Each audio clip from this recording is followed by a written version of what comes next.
8.2ல 4th question mid point converse theorem. எப்படி mid point converse theorem போடுவோன்னா, அவங்க parallel கொடுத்துட்டு mid பாயிண்ட்டை நம்மளை ப்ரூவ் பண்ண சொல்லியிருக்காங்க. இப்போ ஏபிசிடிசிஏ ட்ரப்பீசியம், இதில் எல்லாமே நமக்கு கிவன் கொடுத்துட்டாங்க. ஏபிசிடி ட்ரப்பீசியம், இந்த ஏபியும் டிசியும் பேரலல், அப்புறம் இ வந்து மிட் பாயிண்ட் ஆஃப் ஏடி இப்படிலாம் கொடுத்துட்டாங்க. ஸோ அந்த எஃப் வந்து மிட் பாயிண்ட் ஆஃப் பிசின்னு ப்ரூவ் பண்ண சொல்லியிருக்காங்க. நம்ம கிவனை எல்லாம் அப்படியே எழுதிக்கலாம். எல்லா கிவனையும் அப்படியே எழுதிக்கிறோம். எழுதிட்டு ABCD is a trapezium, AB parallel DC, BD is a diagonal, E is the midpoint of AD, EF parallel AB அதையும் அவங்க லைன் செக்மெண்ட்டாக கொடுத்துருக்காங்க. அதையும் நம்ம எழுதிக்கணும். ப்ரூவ் வந்து F is the midpoint prove பண்ணணும். இது நம்ம மிட் பாயிண்ட் கான்வஸ் தியரம் போடுவோம். அது என்ன மிட் பாயிண்ட் கான்வஸ் தியரம்னா, ஒரு ட்ரையாங்கிளுக்கு 3 சைடு இருக்குது. ஒரு சைடுடைய மிட் பாயிண்டில் இருந்து ரெண்டாவது சைடுக்கு பேரலாக ஒரு லைன் வரைஞ்சால் அது மூணாவது சைடை பைசெக்ட் பண்ணும். A line drawn through mid point of one side of the triangle parallel to the another side bisect the third side. இந்த தியரமை எழுதணும் நம்ம. ஓகேவா? 3 சைடு இருக்குது.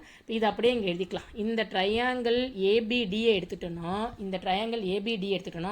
இந்த இ வந்து மிட் பாயிண்ட் ஆஃப் ஏடி, இந்த சைடுக்கு இ மிட் பாயிண்ட், இந்த இஜி வந்து ஏபிக்கு பேரலல், அதனால் பிடியை பைசெக்ட் பண்ணும். அதை மாதிரி அப்படியே எழுதுகிறோம். E is the mid point of AD, EF parallel ஏபினா இஜி பேரலல் ஏபி, அதனால் இந்த இஜி என்ன பண்ணும், பிடியை பைசெக்ட் பண்ணும். இ மிட் பாயிண்ட்டாக இருக்குது. இந்த இஜி ஏபிக்கு பேரலாக இருக்கிறதால இந்த பிடியை போய் இந்த இஜி பைசெக்ட், இஜின்றது லைன் செக்மெண்ட், இ மிட் பாயிண்ட்டு, இஜி வந்து ஏபிக்கு பேரலல், அதனால் பிடியை பைசெக்ட் பண்ணுது. அந்த மாதிரி போட்டோன்னா பைசெக்ட்னா ஜி வந்து மிட் பாயிண்ட் ஆஃப் பிடி.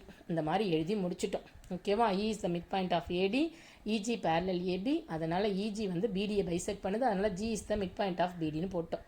அடுத்தது இதே மாதிரி இந்த ட்ரையாங்கிளை எடுத்துக்கிறோம். பிசிடின்ற இந்த ட்ரையாங்கிளை எடுத்துக்கிட்டோன்னா 3 சைடு இருக்குது. பிடிக்கு ஜி வந்து mid point, G is the mid point of பிடி.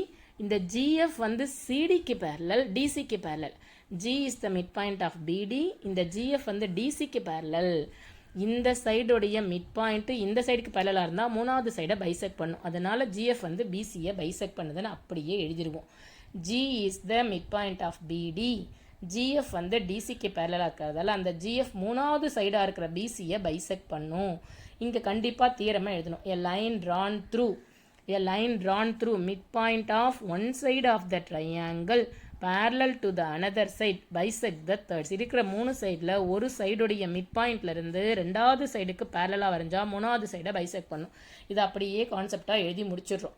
அப்படி பைசெக்ட் பண்ணிச்சுன்னா F is the mid point of பிசின்னு சொல்லிடலாம். இந்த ட்ரையாங்கிள் பிசிடியில் G is the mid point of BD, GF வந்து டிசிக்கு பேரலல், அதனால் ஜிஎஃப் வந்து பைசெக்ட் பண்ணும். அதனால் F is the mid point of BC. அவ்வளோதான், சம் முடிஞ்சிச்சு.